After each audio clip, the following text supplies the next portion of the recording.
Well, good morning, everybody, and welcome to the first cabinet meeting since annual council last Thursday.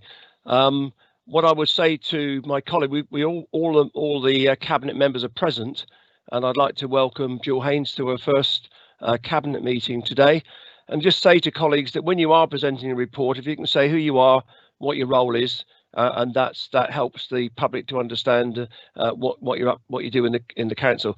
And also today is the first opportunity for many of the cabinet lead members to be present today. So welcome to them. I've noticed a number of them are here, and that's good to see. And we've also got a list of officers that I don't intend to mention in particular, but again, if they do have to make a contribution to any of the issues on the report, that they say who they are and what their role is, please. So, Kate, apologies, there aren't any, are there? So I think we can move swiftly on from that. That's correct, Chairman, no apologies. Minutes of the meeting held on the 28th of July. Can I sign those at some future date as a true record, please? Agreed. All Yes. agreed? Thank you.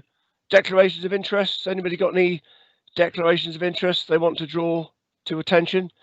If not, we'll anything that crops up during the meeting that you feel you should have declared an interest on, just let me know. Public participation, and we've got a number of questions today, and the first one, and they will be read out by officers and the answers will be given by a member of the cabinet. And the first question is from Alastair Chisholm, and Matt Prosser will read the question. Thank you. Good morning. Thank you, Chairman. Matt Prosser, Chief Executive, Dorset Council. So question number one from Alastair Chisholm.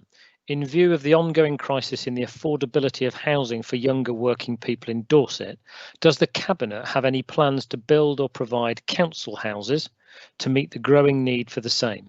If not, why not? Graham Carr-Jones to respond, please. Thank you, Chairman. Yes, Mr. Chisholm, good morning. Thank you for your question.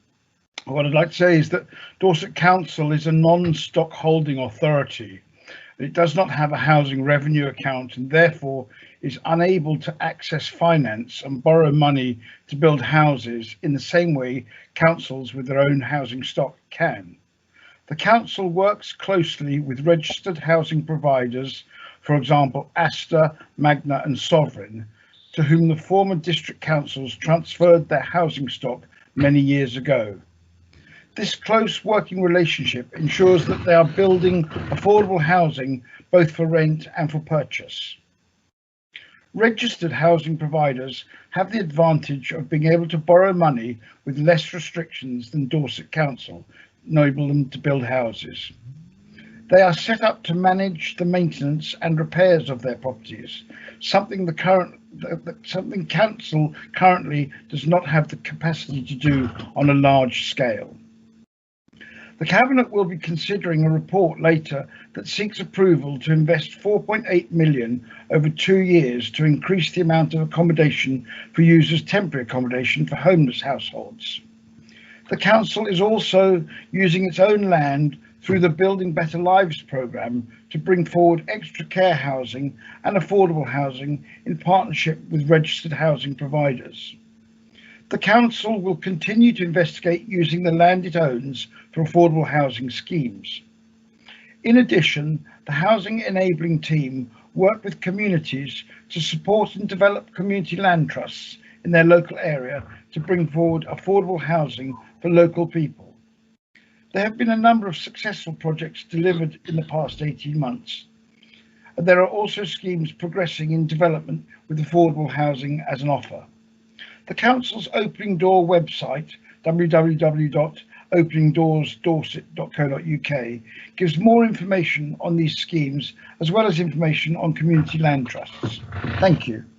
Thank you very much, Graham. Go on to question 2 from Alastair Chisholm, and I think, Matt, you're going to read that question out. Yes, that's correct, Chairman. So question 2 from Alastair Chisholm. In view of the proposed changes to the planning system, will the Cabinet consider classifying the Door 15 site to the north of Dorchester's water meadows as a protected zone, which cannot be developed? If not, why not? Can I ask David Walsh, please, to respond to that question? Thank you very much, Chairman. I'm David Walsh, Portfolio Holder for Planning. Thank you very much, Mr. Chisholm, for your question. It's a subject that I know you're very passionate about. The proposed changes to the National Planning System have been published for consultation, and the Cabinet will be agreeing a response at its October meeting. We do not yet know whether the proposals will be changed as a result of the consultation before they are implemented, and so it would be premature to make any decisions about how areas of land might be zoned. Should the proposals be implemented as set out, the Council will need to meet a binding housing target and will need to identify a sufficient land as growth or renewal areas to meet that target. This land will need to be in locations that minimise the distance that people have to travel to meet their everyday needs. Consultation would take place at the start of the process to enable people to make proposals as to which category they believe certain areas of land should be in. Thank you. Thank you very much, David. I've now got two questions from John Colvert. I'm going to ask Jonathan Mayer to read the first question, please. Good morning, members. I'm Jonathan Mayer, Corporate Director, Legal and Democratic. I was surprised to learn that both our Dorset Council and also Bournemouth, Christchurch and Poole Council are presently using outdated government housing figures in the preparation of their local plans. We need more affordable housing in Dorset, but we should be looking at need, not at unreliable targets. It is also particularly important for our Dorset Council to encourage a reduction not only of their own target, but also to encourage challenge in the Bournemouth, Christchurch and Poole figures, as they might want Dorset Council to take the greater part of their commitment, which could lead to more houses being required in our Dorset Council area. In the light of this and research which I believe shows how inappropriate the government figures are, and the cross-party support for planning on the basis of need, will the Cabinet support planning on the basis of need and thereby challenge the government's figures? Thank you, Jonathan. Can I ask David Walsh to respond, please? Thank you, Chairman. And thank you, Mr. Colvert, for raising what has become quite a contentious issue nationally. The government has set a standard methodology for working out housing numbers for each council area, and this must be used as the starting point for the housing numbers in local plans. There is a consultation currently taking place on changes to this methodology. The planning white paper, also published for consultation currently, proposes longer term changes which would include binding housing targets that councils must meet. The next stage of the Dorset Council local plan will be a major public consultation, and there will be a chance for people to give us their views on the housing numbers. However, in developing the proposals, the Council will need to use as its starting point the national methodology as amended by the current consultation. The Council is also obliged to consider whether it can meet any unmet needs from neighbouring areas. If the white paper proposals are implemented as currently set out, the housing numbers will be a binding target set by government with no opportunity for it to be challenged locally. There would, however, be no longer the requirement to consider meeting adjoining areas' needs. The Council will be responding to both national consultations. Thank you. Thank you very much, David. The second question from John Colvert of Jonathan. Thank you. Disabled access to Dorchester. It is still a disgrace that there is no proper disabled access to Dorchester West and to Dorchester South railway stations. Regardless of responsibility for the necessary changes, why is our Dorset Council not pressurising those responsible to move and to produce plans to solve the problems? Thank you, Jonathan. Can I ask Ray Bryan to respond, please? Yes, thank you, Chairman. I'm Councillor Ray Bryan with the Portfolio Holder for Highways, Travel and Environment. Thank you, Mr. Calvert, for the question. Dorset Council has been working with Network Rail for a number of years now to construct a ramp from Williams Avenue to the northbound platform. Dorset Council have contributed over 200,000 to the scheme and secured contributions from Network Rail, developers, Town Council, and as a result, planning permission was gained earlier in the year. and Dorset Council has been working with Network Rail to go through the legal procedures necessary to build the ramp. The works have been tendered and Network Rail have appointed a contractor and will oversee the construction. There are still some legal aspects that need to be completed, such as land transfers and the stopping up of a small section of highway, but we are now looking at detailed programming for a construction start date. There is funding in place to improve access to the eastbound platform only. This won't resolve the issue of crossing between platforms. Successive applications to the Access for All Fund to install lift or ramps on the existing bridge have been unsuccessful to date, but we recognise that the current situation is unacceptable and continue to work with the railway industry to find a solution. Thank you, Chairman. Thank you very much, Ray. We've got two questions now from Kaz Dennett, and I'm going to address those from the chair, simply to say thank you very much for the questions, but I'm going to refer them to the Dorset County Pension Fund, is overseen by the Pension Fund Committee, which acts on behalf of 317 participating organisations, not just Dorset Council. I've therefore referred these questions to the Pension Fund Committee to consider at its meeting on Thursday, the 10th of September. Thank you very much. We're now going to move on to questions from two questions from Pete Bowyer. Matt Prosser is going to read both the questions out. Thank you. Thank you, Chairman. So on the 7th of the 8th, 2020, Councillor David Walsh announced at a meeting of the Executive Committee of the Dorset Association of Parish and Town Councils that there would be a Dorset People's Local Plan. This term cannot be traced to any papers submitted to the Council. Whilst it is welcome that the Council acknowledges the importance of having a Dorset People's Local Plan, it's unclear whether the Council has ever adopted this title or had any meaningful engagement with the residents of Dorset and their communities over the emerging Dorset Plan, other than a consultation on the Statement of Community Involvement and 2 meetings with parish and town councils in January and March 2020. Can the Council please state how and when the residents of Dorset and their communities will be able to assist in the creation of a vision for the Dorset People's Local Plan, other than responding to any consultation in late 2020, early 2021? Thank you very much, Matt. Can I ask David Walsh to respond, please? Thank you, Chairman, and thank you, Mr. Bowyer, for your question. The Dorset Council Local Plan will take account of all the input the local communities and organisations have made so far to the preparation of the previous district-wide local plans. There have also been meetings with a range of organisations, including the town and parish councils, and a call for sites exercise, seeking proposals for development site allocations. There will be a major stage of consultation starting early in 2021. Which will be conducted via a variety of communication methods, including online, social, media, and face-to-face events, subject to any COVID-19 restrictions at the time. Thank you. Thank you very much, David. And the second question, again, being read by Matt Prosser. Thank you, Chairman. Consultations on the planning white paper and the new planning system. When will the Council be able to make available its draft responses to these important consultations? The residents and communities of Dorset will be more informed by the early sharing by the Council of its draft responses. Can I ask David Walsh to respond, please? Thank you, Chairman. And thank you, Mr. Bowyer, for a very important question, because with this consultation, I want all town and parishes to get behind Dorset Council in support. So thank you for raising this. In answer, there are 2 national consultations taking place currently. One is on interim changes to the current planning system with a closing date of the 1st of October. The other is the white paper that proposes radical changes to the planning system. The Council will be responding to both consultations. The planning white paper responses will be considered by Cabinet at its meeting on the 6th of October, and the committee papers will be available 5 days beforehand, as usual.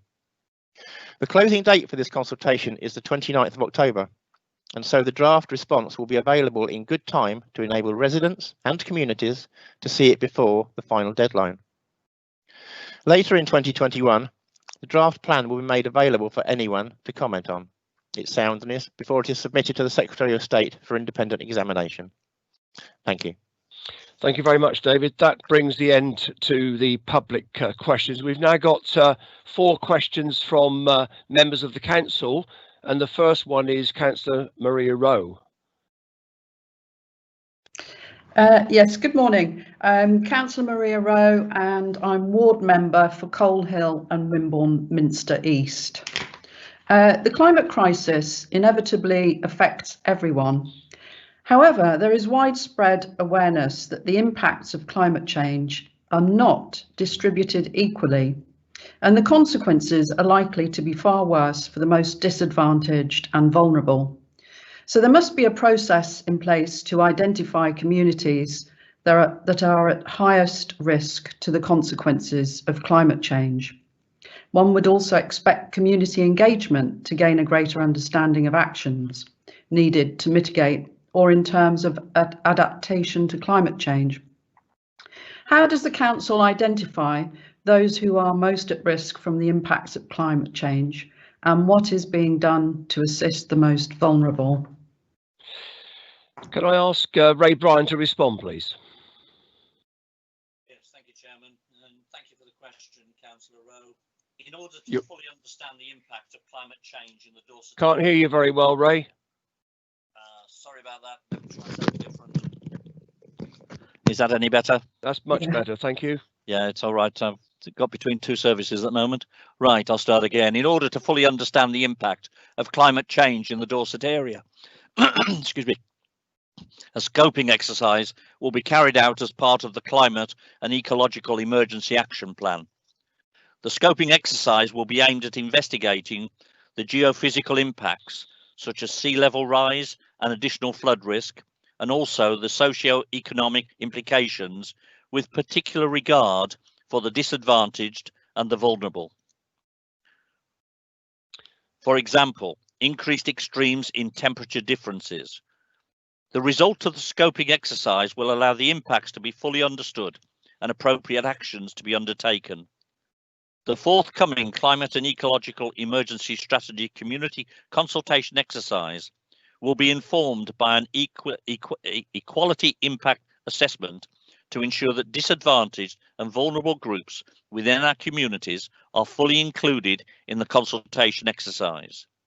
The results of this work will be included in the objectives of the action plan. There are currently various initiatives delivered locally and nationally aimed at disadvantaged and vulnerable groups. Examples being the Healthy Homes Dorset programme, which offers assistance with home efficiency improvements for those on low incomes, and the emerging government green home funds. Thank you, Chairman. Thank you very much, Ray. We've now got a question from Paul Kimber.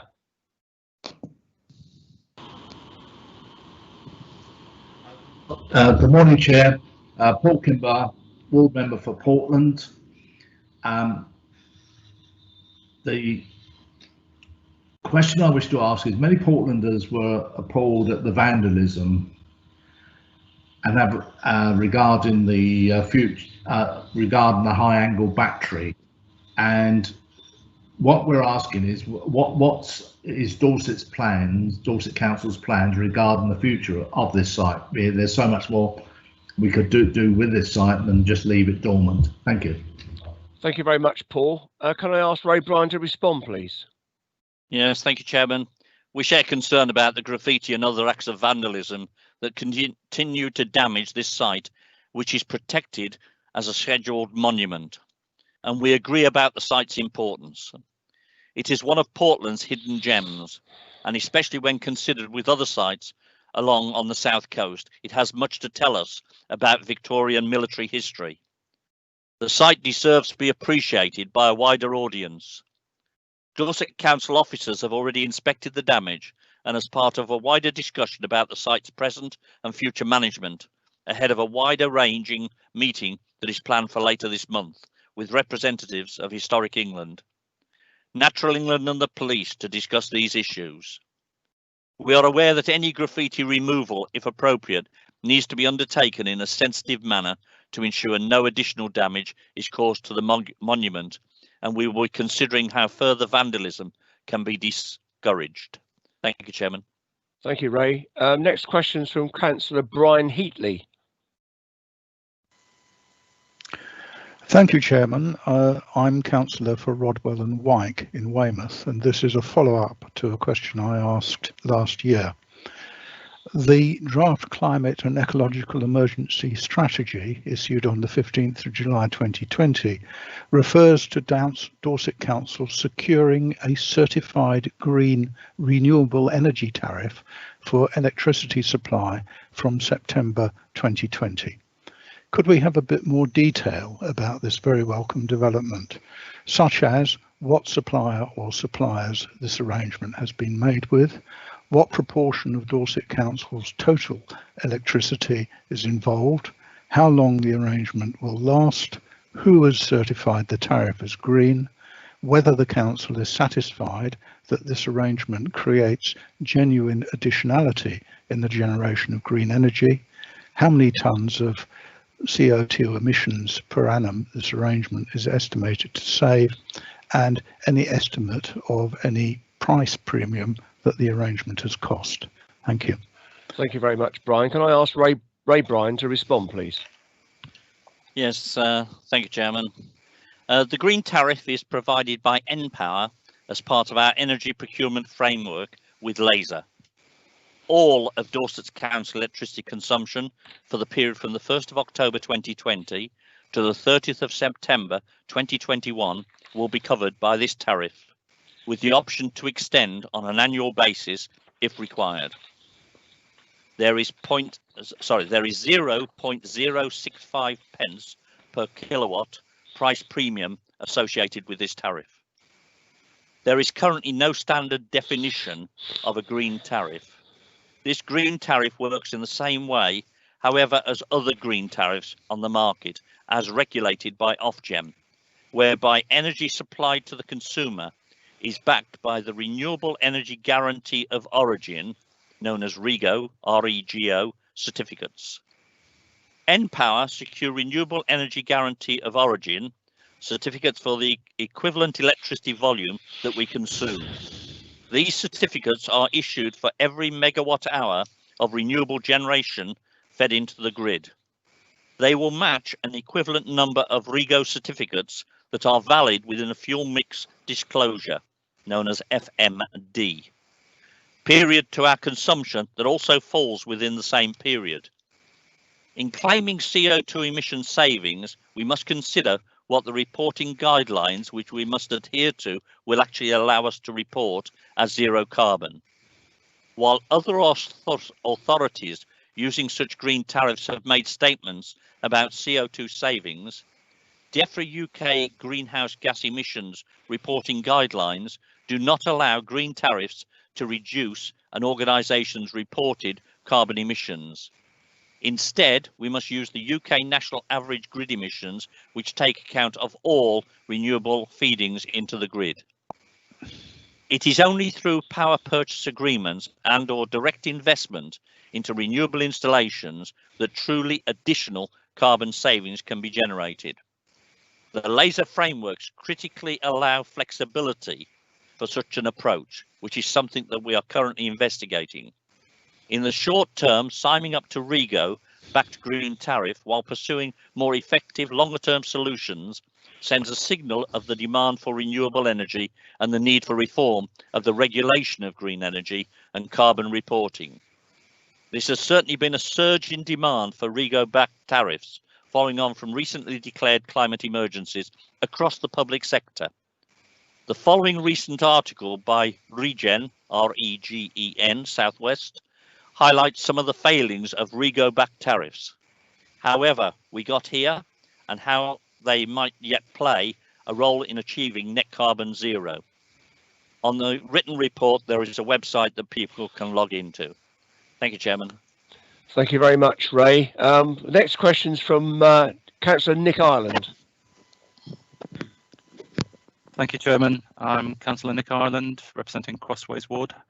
So this relates to the item 7 on the current agenda today about corporate procurement strategy. So what my question is, the paper detailing the new corporate procurement strategy quite rightly recognises that we, as an organisation with a substantial budget, can make a real impact to our local economy by maximising the Dorset pound through prioritising spend with local employers and businesses rather than further afield. The impact that this can have in addressing the climate and ecological emergency is also highlighted, although worryingly only amounts to half a page. Phrases such as procurement is so much more than the purchase of goods, services or works, and also not about minimising upfront prices, give some confidence that this council will take into account many other factors than just the headline cost. The social value derived from spending locally cannot be underestimated on our Dorset economy, which is dominated by below average wages, high rates of temporary and seasonal employment, and above average house prices. Therefore, it is a concern that the report highlights the difficulty in evaluating or measuring that as part of the procurement process. One criteria you could apply would be to recognise that the low levels of pay that persist throughout our area, and we have 20% of jobs are paid less than the real living wage. And we should address this by giving weighting and preference to employers accredited with a living wage foundation.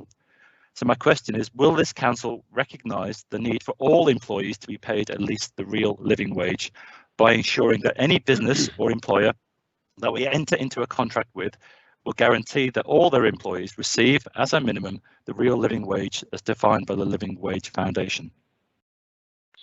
Thank you very much, Nick. Can I ask Councillor Gary Suttle to respond, please? Thank you, Chairman. Gary Suttle, Finance Portfolio Holder. I thank Councillor Ireland for his question, and I can confirm that the Council requires all suppliers to comply with legislation and pay the national living wage to their employees.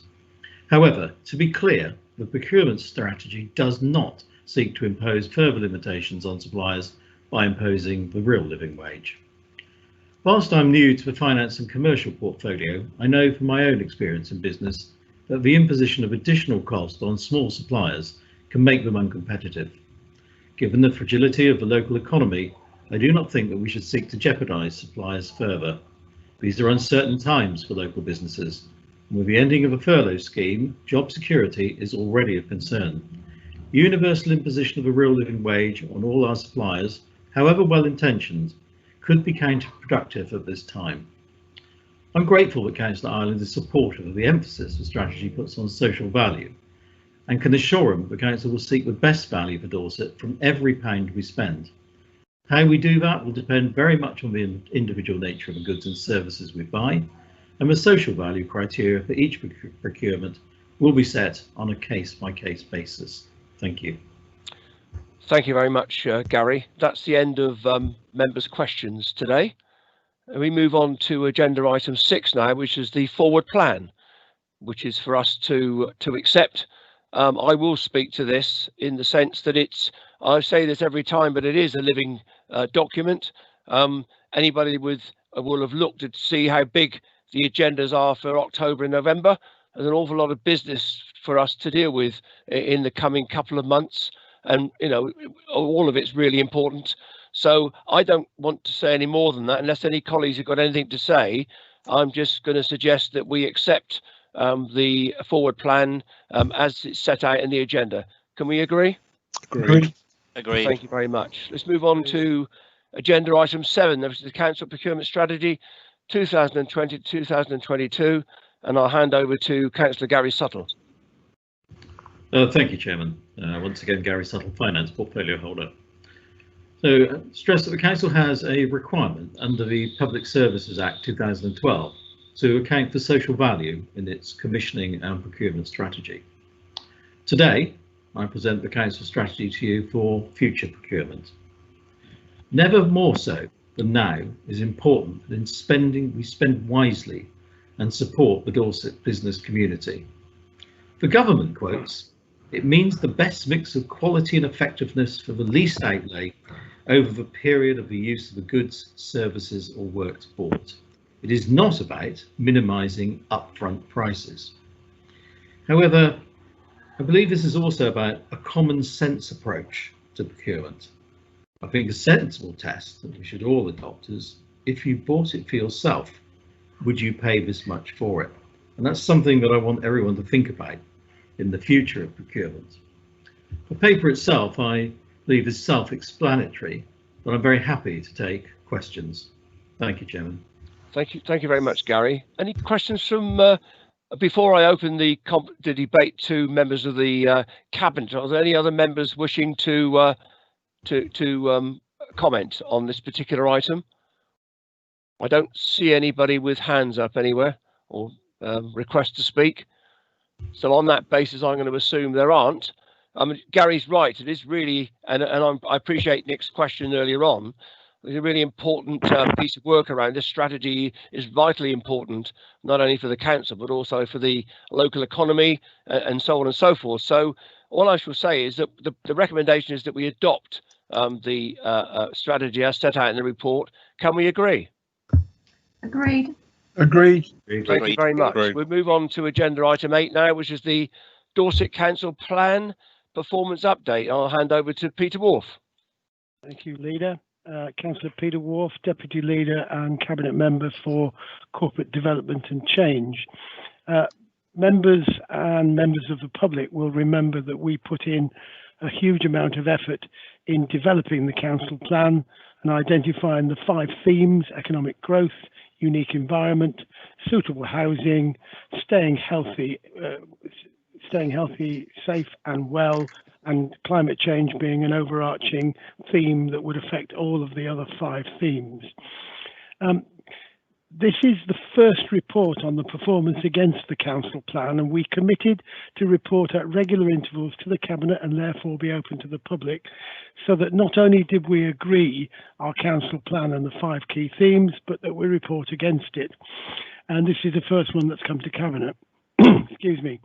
It is still work in progress, and we're still developing the detailed metrics, the targets, and the red, amber, green ratings.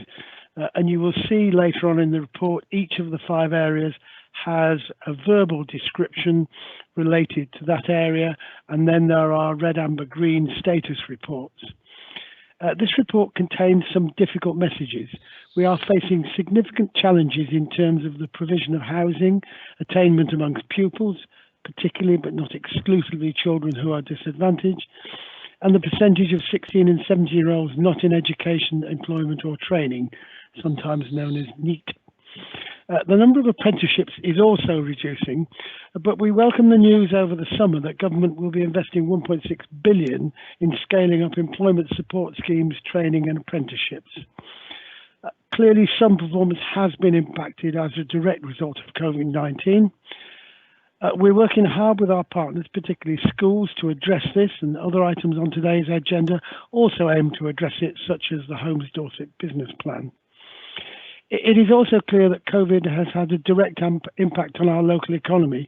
Our economy has been shown to be relatively resilient in the past, but we hope to have more details of the impact on our economy at the next performance report, which will be in November. It is important to recognise that there are some good news stories in here as well. The impact of lockdown has reduced levels of carbon dioxide and congestion on our roads. And as I reported when I presented the Equality Impact Assessment of the COVID lockdown period to Cabinet in June, there are reports of a major growth in neighbourliness, informal and formal volunteering, and improved relationships within communities being strengthened as a response to the COVID pandemic. This is something we need to build on.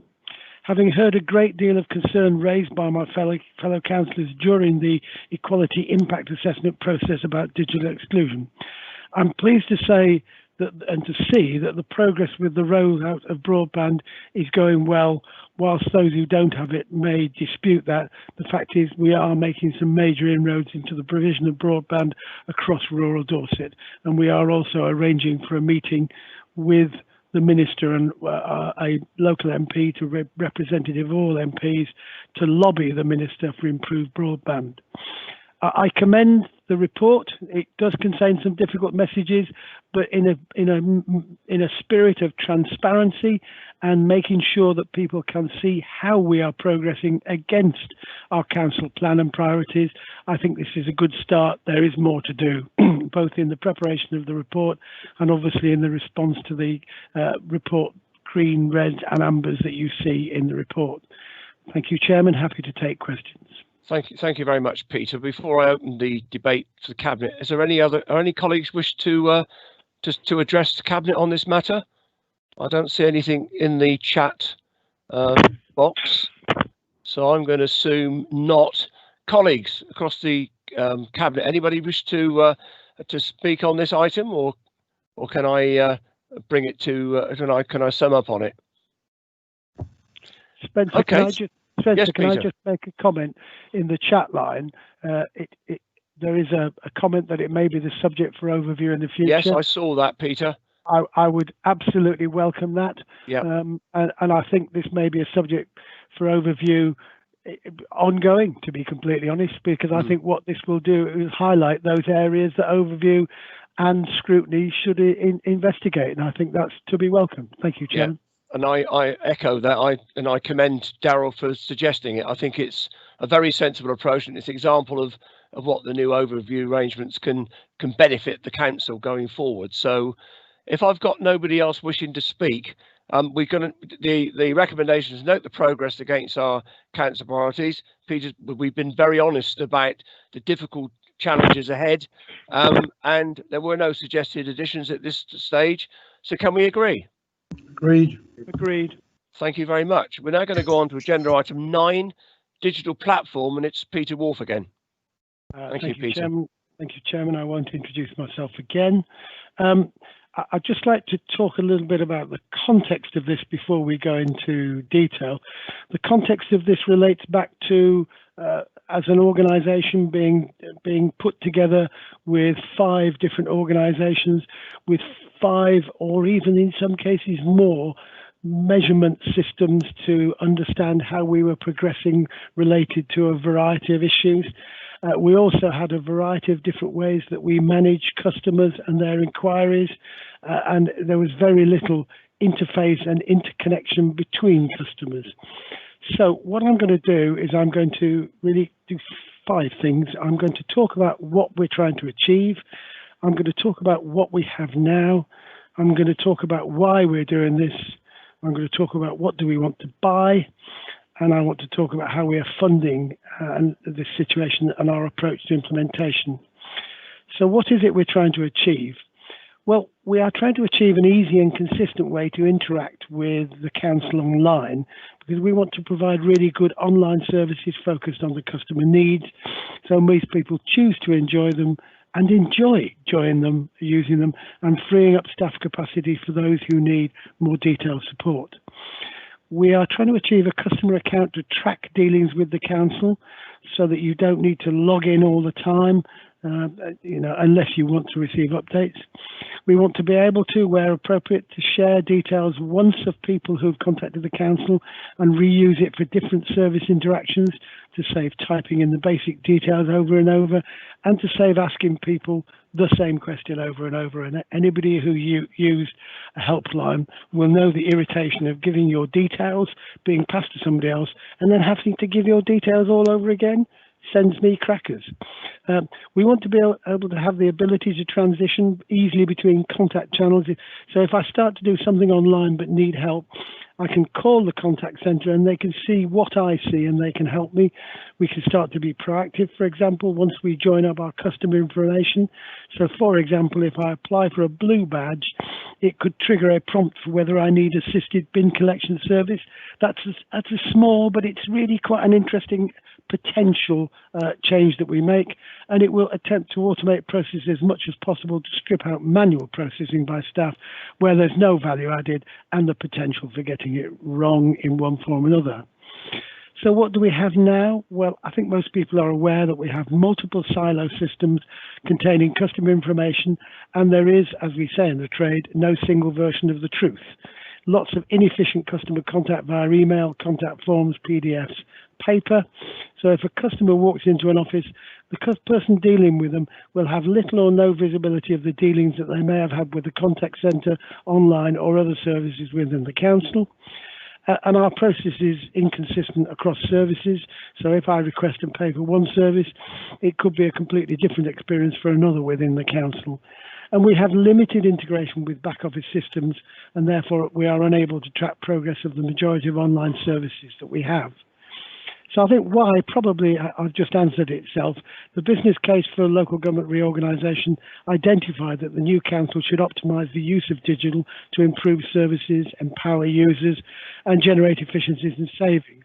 So a digital platform is a foundation piece for service transformation, and it helps us work with customers, getting streamlined work streams. We can redesign services to make them efficient, available online. And once we have a customer account, we can start to explore whether residents would like a My Council app. But we can't do that till we get this on board. Some of the silo systems can be replaced using the platform, instead saving money on contracts and software, and some will be integrated. It will also enable us to comply with accessibility legislation, size of screen, size of print, etc., which currently is not possible in all cases. And it positions us for the future. So again, for example, a streetlight sensor could trigger a workflow for someone to fix it without a resident having to phone or to go a long line. I would point out that this was discussed in detail at the March and August EAP, Executive Advisory Panel on ICT, who have supported this approach.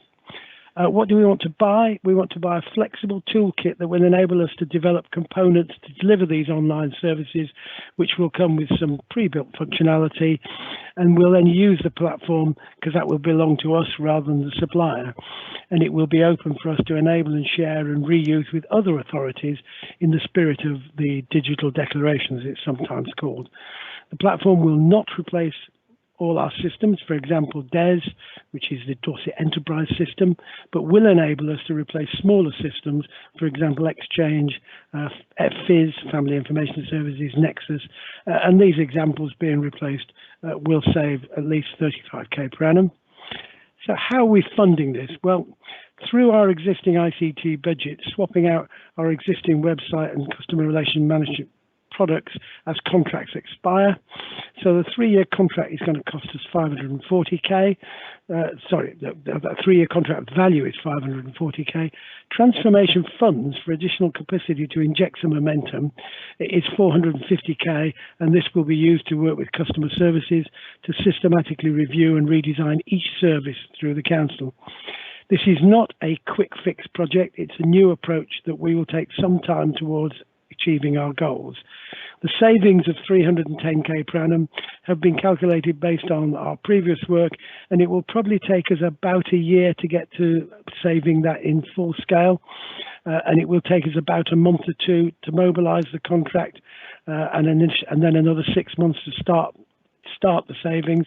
But we do hope to save very significant funds and to pay for itself within 2 years, as well as it providing us with a much more stable basis for customer relations, and it will improve the reputation and make life much easier for people contacting Dorset Council. I would just like to make 2 other points before I close, and sorry for taking so much time, Chairman.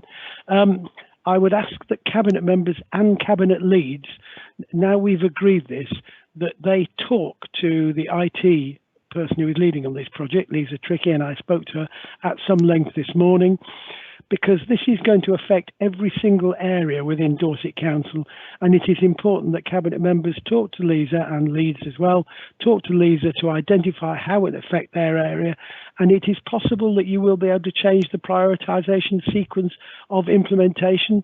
So, right, I'm just seeing a question from Daryl Turner. So you will talk to I hope those people, and I also intend to have a members seminar probably sometime in October or November. The logic about this is that the supplier is not named in the report because it's not yet agreed and we still have some contract negotiations. We hope to agree that in October. That doesn't stop Cabinet members, Cabinet leads and chairs and any other member who wants to talking to Lisa Tricky. I then would suggest that we have a members seminar late October where we can actually look at this in some detail and have examples of how it would work so that we can get further feedback as to implementation and what we're going to do. Can I ask Aidan to comment on the question from Daryl Turner replacing Dorset for You and the current intranet? And can I go through you, Chairman, to say, I'm sorry that was so long, and can I ask for any questions if there are any? Thank you, Chair. Thank you, Peter. Should we just ask Aidan if he could come in on that point around Daryl's question, please? Yes, good morning, everybody. My name is Aidan Dunn. I'm the Executive Director for Corporate Development. In terms of replacing Dorset for You, yes, the intention is that this system, when Dorset for You contract comes to an end, this system will be used to replace Dorset for You, and we're looking at the intranet at the moment, so no confirmation of that. This is it's an exciting project, as Peter's just outlined really clearly, and in a way it's a bit like buying a kit of Lego, a Lego set. There's all sorts of pieces that we can buy that will connect in, and we're just going through, once we've selected the supplier, we'll go through that evaluation process. Thank you. Thank you very much, Aidan. Now I've got a couple of before I open the debate up to the Cabinet, there's a couple of colleagues who have requested to speak, and the first one is David Took. Thank you, Leader. It's a fairly small point, I think, but in the report we talk about using the CCS G-Cloud 11 framework as the mechanism for sourcing and procuring a supplier. G-Cloud 12 comes online on the 28th of September, and I would hate for us to be in a position where we are committed to using one framework when a better framework may well be available. Are we going to look at the G-Cloud 12 framework, or is it too late to simply move frameworks and we're stuck with what we've got? Can I answer that, Spencer? Yes, please do, Peter. Thank you, David. I thank you for your question. It's not too late. We're still in the contract consultation process. So could I just get Lisa to confirm that the point that David Took makes is something that we can take into account? I would just make 2 points, though. My business experience says that sometimes I queue up to be second, because being second means that you use proven architecture and proven software, and being first is sometimes a risk. So we will need to take that into account, but I'm grateful for the question. Is it possible through you, Chairman, to get Lisa Trickey just to confirm my comment, please? Yes, Lisa, could you confirm Peter's comments, please? Absolutely, Peter, Councillor Wolf, that's correct. We can look at G-Cloud 12, and what we do see is when suppliers do go on to the next framework, prices tend to increase, so we need to weigh that up as well, so we don't miss out on good pricing. Good. Thank you very much for the question and the answers. Paul Kimber. Good morning, Chair. Once again, some of our critics this morning have said about we're not quite up to date with the latest information. And my own experience with Dorset for You, sometimes it takes quite a time to get the detailed information that I would like if I wanted to talk about housing. Will the new system be, if you like, robust enough to be able to give us the latest updates and information as it is? If I could ask that, please. Thank you. Okay, Paul. Peter? It's certainly our intention, Councillor Kimber. We wouldn't be doing it. That we are dealing with a variety of pressures. One is to do with confidentiality, one is to do with the quality of the data, and sometimes the quality of data is not always under our control. It is something I wasn't going to call in Graham Carr-Jones, but I suggest that Councillor Graham Carr-Jones, if he doesn't mind, contacts you afterwards, because it's quite complex and I think he can give you quite a long answer that may not be appropriate. But I think Graham Carr-Jones would value your input and would take that forward when he has discussions with Lisa Trickey from IT. I hope that's satisfactory, Chairman.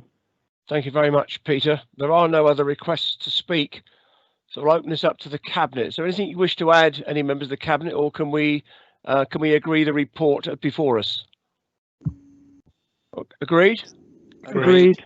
Thank you very much. You move on to agenda item 10, extension to low carbon Dorset programme, and I'll ask Ray Bryan to present the report, please.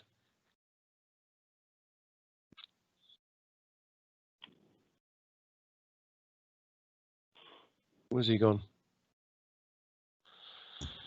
Councillor Bryan, your mic is muted. I'm having problems with my IT this morning. Sorry about that. Right, I'll start again. Low Carbon Dorset was launched in 2018 with funding from the European Regional Development Fund, known as ERDF, to support development of low carbon economy in Dorset. For the past 2.5 years, Low Carbon Dorset has been helping organisations to reduce their carbon footprint by implementing energy efficiency and renewable energy projects. Organisations receive free technical advice and support, as well as a contribution from a low carbon grant fund to help make projects happen. To date, the programme has been very successful, having received more than 350 inquiries for support and commissioned over £5 million worth of low carbon project across Dorset. Dorset Council has applied for an additional 5.3 million ERDF funding to extend the project to 2023 and to significantly scale up the support available. We are still awaiting final approval of the funding by the Ministry of Housing, Communities and Local Government, but all the signs are very positive and a contract to deliver the extended project is anticipated imminently. This is an excellent opportunity to significantly expand the programme.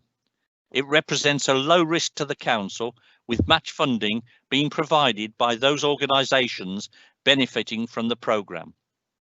The programme can act as a catalyst for encouraging organisations to tackle the climate emergency in Dorset. It will support businesses, community and public sector organisations to reduce their carbon emissions. The additional funds will enable a scaling up of the programme and support over £18 million worth of low carbon projects in Dorset, reducing Dorset's carbon footprint by over 7,200 tonnes of CO2 per year by June 2023. It is also important that Dorset Council takes advantage of this key opportunity to help deliver our own aspirations. We have already used LCD support, Low Carbon Dorset, to undertake an innovative low carbon project at the Dorset History Centre, but there is much more we could do. Just an update, we've chased the MHCLG today. They are waiting sign-off for our extension by the Deputy Director, which they hope to get in the next few days. And I'd like to sort of sum up by saying exciting times ahead. The recommendation before us is to approve an extension of the Low Carbon Dorset programming using European Regional Development funding pending contract. Thank you, Chairman. Thank you very much, Ray. I don't see any requests to speak in the chat. I've got one now from Les Fry. Good morning, Les. Morning, Mr. Chair. I would like to support what Councillor Bryan has just said. As a trustee of the Dorset Youth and Community Centre, we've used this grant to help our facilities there. We applied for the grant and got 40% of that. We've now managed to change all the lighting to low cost energy lighting to set an example to the young people, to save money for the community and do our bit for the climate change. So I wholly support this recommendation. Thank you. Thank you very much, Les. I've got David Took. Thank you, Leader. Just a very brief point. In terms of the funding coming from the European Regional Development Fund, is this going to be affected from January next year? Is it dependent on a deal being done? Is there any danger that we might not get this fund through because of, I dread to use the word, but Brexit? Thank you. Ray, are you able to answer that? Or yes, can we I take am. You are, okay. Yeah, what I'm actually going to be saying is, obviously there is still a danger until we get the contract signed. Once that contract's signed, the danger disappears. So we're hoping to get that in the next few days. And obviously this is dealt with by MHCLG, and I have every confidence that the paperwork will be signed. And Leader, if I may, at this stage, it's probably a bit irregular, but I'm going to do it anyway. I'd like to praise the whole of the Low Carbon Dorset team for the work they've done, the energy they've put on to what we've achieved so far, and it really is exciting times ahead. I'll go back to the recommendation. Thank you very much, Ray. I think we'll all echo those comments as well. No other requests to speak. So, Cabinet colleagues, are you content with this report as set out? Agreed. Can we agree? Thank you very much. We go on to the agenda item 11, subnational partnerships, and it's still you, Ray. Yes, thank you, Chairman. For people that don't know, I represent Dorset Council on the Western Gateway subnational transport body. This year, we've been looking at the opportunities This year, we've been looking at the opportunities that exist if Dorset Council joined the Western Gateway powerhouse, given its strong synergy with the Western Gateway subnational transport body. We have had 2 exploratory meetings with the independent, i.e. non-council, chairman of the powerhouse. Dorset Council is part of several sub-regional and subnational partnerships for different purposes involving different directorates and service areas. Many of the partnerships cover different geographical areas. I was approached along with BCP to ask whether we would consider joining the Western Gateway powerhouse. It's no secret that government wishes to deal with larger areas and that large sums of money is going to the bigger powerhouses. After discussions with my opposite number in BCP and officers in BCP Council and Dorset Council, we decided we would seek consent from Cabinet to formally approach Western Gateway Powerhouse with a view to joining this fast-growing, powerful group. This report sets out the main subnational partnership the Council is already part of for infrastructure, and another that it could have a future interest in, enabling Cabinet to take a strategic view. Cabinet is asked to note that the current intention is for Dorset Council is to express an interest in membership of the evolving Western Gateway powerhouse, given its strong synergy with the Western Gateway subnational transport body. BCP Council, Bournemouth, Christchurch and Poole, have already agreed to join this partnership subject to our decision today.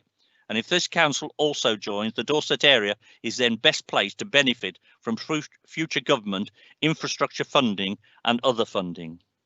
The recommendations before us are: 1, the Cabinet approves the continuation of Dorset Council's membership of the Western Gateway subnational transport body, and 2, the Cabinet approves the submission of an expression of interest from Dorset Council with BCP Council to join the Western Gateway powerhouse, and that negotiation of the detailed terms be delegated to the Executive Director of Place.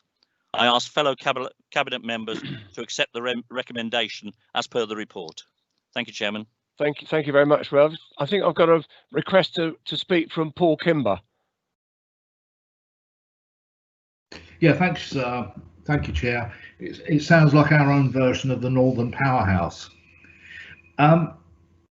My thinking at the moment is, what input can ordinary members have on this? Obviously, you're going to have some very high-powered meetings at top level, and obviously, each councillor will want to, if you like, embrace this, but also really want to fight for their areas, say as Weymouth and Portland is if you like recognised as a part. So my question to you, Chair, is how can the ordinary member have an influence on this body? Thank you. Ray, would you like to pick that up? Yes, it's fairly simple, Councillor Kimber. It's the same as in any other thing that we do within this council. I think it's fair to say that every single Cabinet member listens to the views of the local members when they express them. This will be the same. There is nothing new about the way we'll deal with this. This is just us being able to get our, putting it rather crudely, to get our hands on a bigger pot than we're currently able to do so. Ray, you've got a question in the chat box from Daryl. Right. Are we remaining associates with the Southwest groups? I can't. Yes, I can see that now. The answer to Councillor Turner is absolutely yes. The two will run alongside each other, but I would think further down the road they could actually just become one. But at the moment, we will run alongside each other. Hopefully that answers Daryl's question. Thank you, Ray.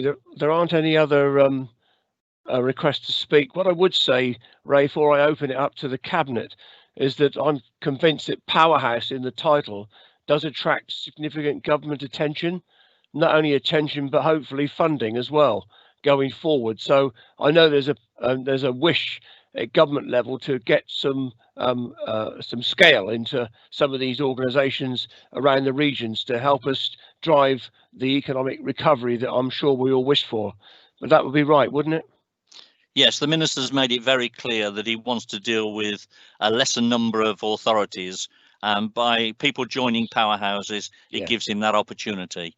It also means, of course, that we're going to get a lot more detail from local areas that we can feed into this powerhouse to make sure that we get a fair crack of the whip. Yeah, I think this is a really positive approach, Ray. Thank you for the work you and members of the staff members have done on this. Colleagues across the Cabinet, any comments, or can we accept the report? Very happy to accept the report. Thank you very much. If we go on to agenda item 12, revised local plan scheme, I'll hand over to David Walsh.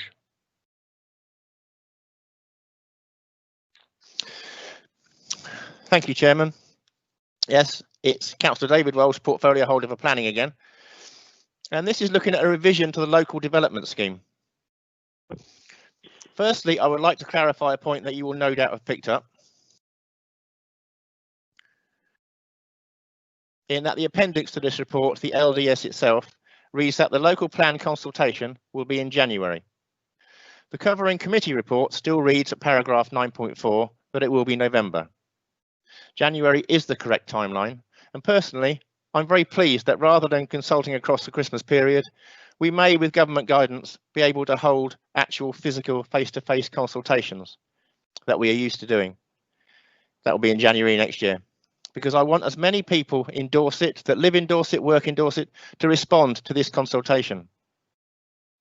Dorset Council adopted its first local development scheme in June 2019, and due to a very changing world, a number of updates need to be made, and one of those will be covered under the next agenda item on mineral strategy. The Dorset Local Plan Programme remains on track for submission in March 2022 and adoption in April 2023.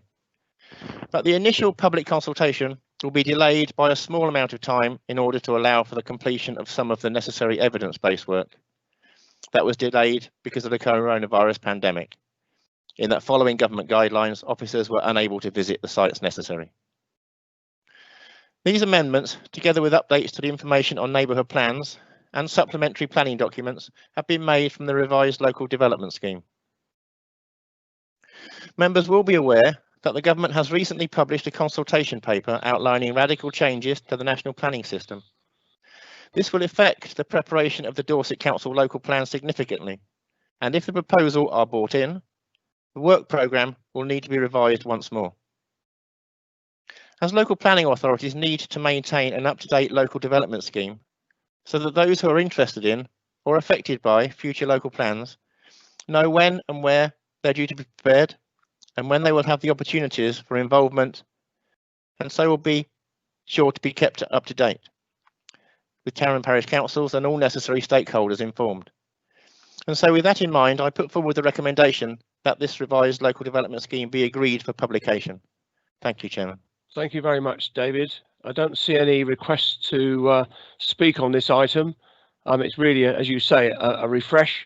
I like the idea that consultation starts in January because that gives everybody a really good opportunity to be involved, and who knows what the future holds when it comes to government guidance on COVID and so on. Colleagues across the Cabinet, anybody missed to make a contribution, or are we happy to accept the report? I'm happy to accept. We agree? Agreed. Agreed. Thank you very much. Agenda item 13, screening review of the Bournemouth, Dorset and Poole Mineral Strategy 2014. David, you again. Sorry, thank you, Chairman. The screening review of the Bournemouth, Dorset and Poole Mineral Strategy 2014. So obviously this strategy, having been adopted in 2014, is over 5 years old. And as required by the National Planning Policy Framework, it has to be assessed to determine whether a formal, full review of the whole document or a partial review of selected policies is required. Now, the mineral strategy does not include local policies and does not allocate any specific sites for mineral development. These are set out in the Bournemouth, Christchurch, Poole and Dorset Mineral Site Plan, MSP 2019. The MSP is intended to complement the mineral strategy and to allocate the sites to deliver the strategies for different minerals, Since the MSP was only adopted at the end of 2019, it is considered that a period of time is required to allow the plans to work together, during which time both plans will be monitored constantly. Consequently, each policy has been assessed, and it is considered that although the mineral strategy is over 5 years old, the most appropriate action is to continue monitoring its policies and to repeat the assessment in 2021. Guidance on the application of the policies, which could include preparation of supplementary planning documents, will be prepared as appropriate. The Dorset Council Local Development Scheme has been updated to reflect this approach. So I commend this report to Cabinet and propose the recommendations, Chairman. Thank you. Thank you very much, David. Again, I see no request to speak in the chat box. Colleagues, this seems reasonably straightforward, but any comments from Cabinet, or can we agree? Agreed. Happy to agree. Thank you very much. We go on to agenda item 14 now, capital funding request to support housing projects. Graham Carr-Jones. Thank you, Chairman. Graham Carr-Jones. I'm Cabinet Member for Housing, Community Safety and Emergency Planning. Chairman, Cabinet colleagues, the paper that I'm bringing forward today shows you just how far a council can come in a relatively short amount of time. Since well before the COVID-19 pandemic, myself and colleagues in housing and housing enabling team have been agonising over the lack of property for use as temporary accommodation. Keeping families and individuals out of bed and breakfasts and getting them into settled accommodation has been a real challenge. Even before this ghastly pandemic, there were an average of 70 households in bed and breakfast, with many exceeding the 6-week stay due to lack of accommodation options. Although we have a small number of properties owned and managed by Dorset Council, they're dotted around Dorset, and we have private sector landlords that have joined our lettings scheme with around 80 properties on our books. It just is not enough. Many private landlords will not let to the homeless households. It's not an attractive business proposition for a number of reasons. The introduction of universal credit and the ending of direct payments, and local housing allowance at around 25% less than market, depending on the area to which there are just a few things that put landlords off. The landlords that do want to help are finding restrictions elsewhere from their mortgage lenders or from their insurance companies, who see housing homeless households as risk and they won't provide cover. This void in the property provision is not met by our registered providers. They do not have a statutory duty to house homeless households, unlike ourselves. Temporary accommodation simply does not chime with their business model. So this is not something we as Dorset Council have a choice about. We have a legal duty to accommodate our homeless households and provide somewhere safe and secure. But what we do have a choice in is trying to take back some control and being masters of our own destiny. And of course, any project to bring forward a hostel in any part of Dorset will be done in consultation with our community. All of our Dorset councillors are aware of the magnitude of people who presented to Dorset Council as homeless since March 23 this year. But even prior to then, there has been considerable cost to the council spent on bed and breakfast placements. The report before us shows the numbers, both in finance terms and in people terms. Many of you will be aware of the firefighting that our housing team have been doing since March the 23rd, and the challenges faced by some of our communities by placing households in hotels in Weymouth. But believe me, things won't get better until we invest in our people and property, and things could get a whole lot tougher. So we need to take a bold and decisive proactive action to house our homeless. The government recently announced funding of £206 million available to local authorities to deal with the housing crisis, to make sure no one returned to the streets, and that is welcome. What they didn't mention is quite a lot of strings attached to the money, and they expect us as councils to meet some of those costs and invest in the projects ourselves. We've worked with the MHCLG all the way to put together a strong, realistic, deliverable bid for funding. in some of the first rounds. The feedback is promising, but it depends on us as a council also doing our bit. Some of the projects we have bid for were planned we already had in train through the Homes Dorset route, but at present there's no need to overcomplicate the short-term delivery of accommodation, and as such registered providers Dorset Council can pick up the reins. And while I fully understand that there's the business need and the talk about revenue and savings and income, which this report addresses, it isn't just about returns on our investment. It's more than that. This is also about being the right thing to do, giving our homeless households somewhere decent to stay with the ability to cook their own meals and have the right to support and feel safe. It's about the social value of the health and well-being, Chairman, and I believe this report speaks for itself and are happy to recommend it to Council and Cabinet for approval.